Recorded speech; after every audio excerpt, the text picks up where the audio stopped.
wa Umoja wa Afrika yafikishwe kwa katibu mkuu wa Umoja wa Kitaifa,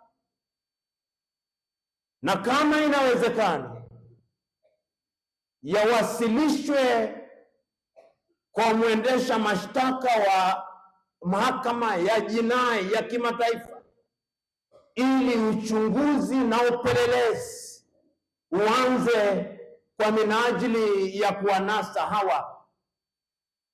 hawa nduli hawa.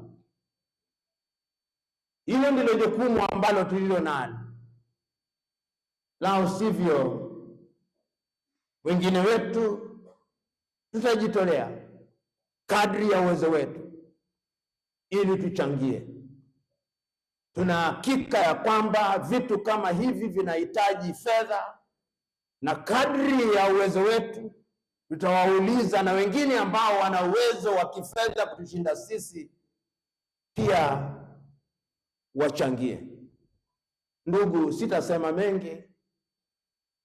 Nikimalizia tena na waulizeni Maulana awafariji kwa muhtasari tu, wale ambao ni weledi wa lugha ya Kiingereza nitasema kwa muhtasari. Today we are gathered here to commemorate the 2004 13th of August massacre that took place in Gatumba. The history has been narrated to us. Let it not be assumed that that was the first massacre against the Banyamulenge or against the Tutsi peoples. In 1959, we know what happened. And we know the genesis of our problem.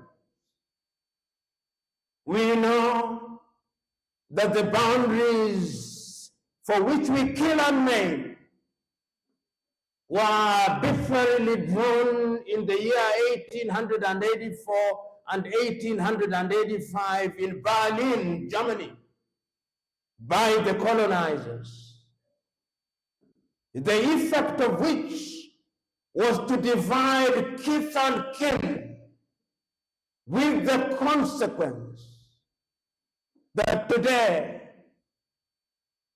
when our countries regained independence on the basis of those boundaries, the Banyamulenge are now characterized as Congolese, while some of their kith and kin are to be found in Rwanda and Burundi. And some of our latter-day African leaders, or may I say misleaders, dare to say that the Banyamulenge are not Congolese because of imposed boundaries. We are here to remind them that we are Africans wherever we are,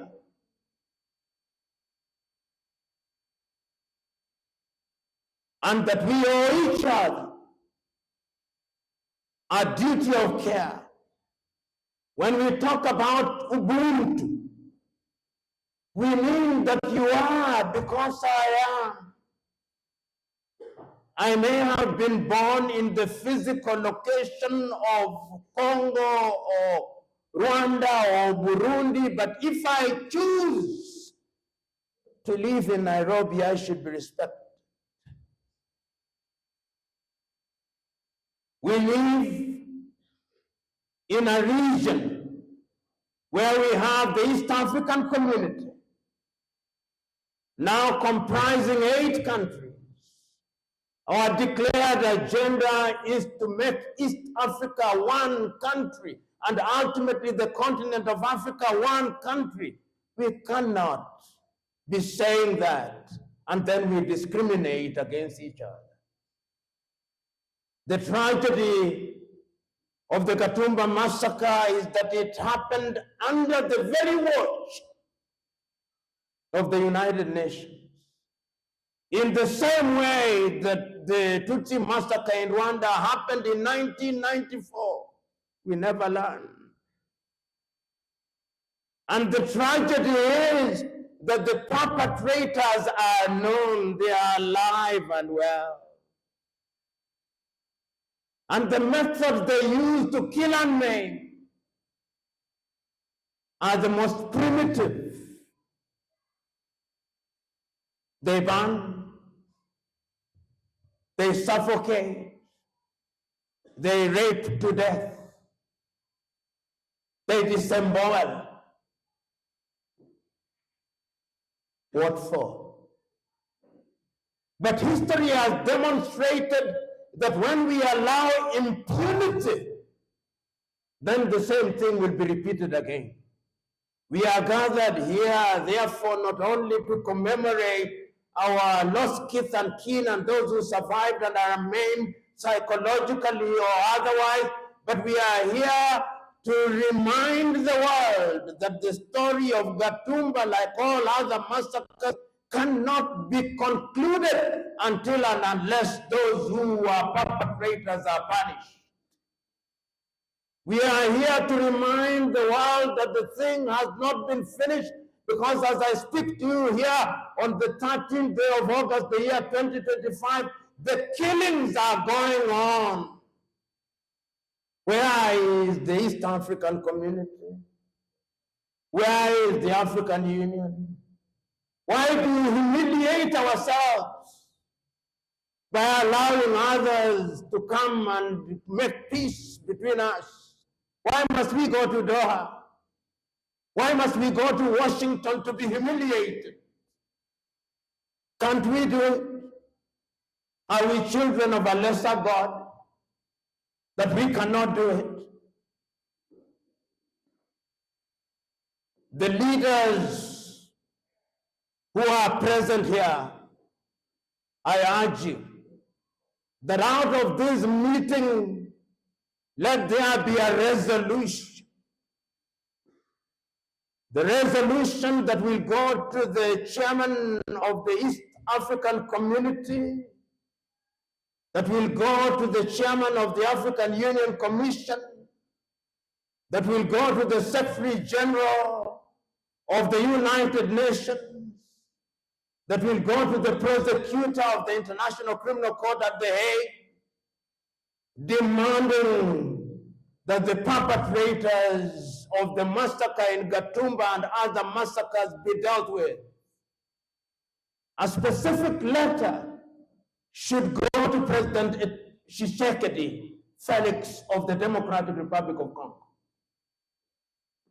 to remind him that he has a duty, a solemn constitutional duty, to protect all the citizens of the Democratic Republic of Congo. That is what Patrice Emery Lumumba said in 1961. They lost the script. The time is now to remind them. That letter should also go to all the clergy in the Democratic Republic of Congo, for them to demand of the government of the Democratic Republic of Congo to create an environment where people who choose can go back to the places where their umbilical cords were buried. That is all we ask. It is our duty as Africans in the spirit of Ubuntu to hold our hands together in times such as these. In Kiswahili we have a saying, akufae kwa dhiki ndiye rafiki. Mko katika dhiki, tumekuja kama marafiki. Do not despair. God in his wisdom, in his own unique way, has a way of giving you his peace that surpasses all understanding, even in the midst of adversity. I keep telling my spiritually inclined people, whether they are Muslims or Christians or Hindus or African spiritualists, that those who seek to speak the truth are never at ease. Because we are in a sanctuary of Christians, let them remember that of all the 12 disciples of Christ, each one of them died violently, except John the Revelator. But even he, they tried to boil him in oil, but he was saved. So you and me will suffer. Those who are Muslims will remember the painful death of Prophet Muhammad, peace be upon him. Those who are Hindus will remember the painful death of Lord Krishna. Those who are Christians or other religious groups which are of African origin in the Democratic Republic of Congo will remember the death of Simon Kimbangu, the death of Donna Beatrice Kimpavita in the Democratic Republic of Congo. So that it is true that life on this earth, as has been said by others, is a drama of pain with short episodes of joy. Let us commemorate and celebrate at once.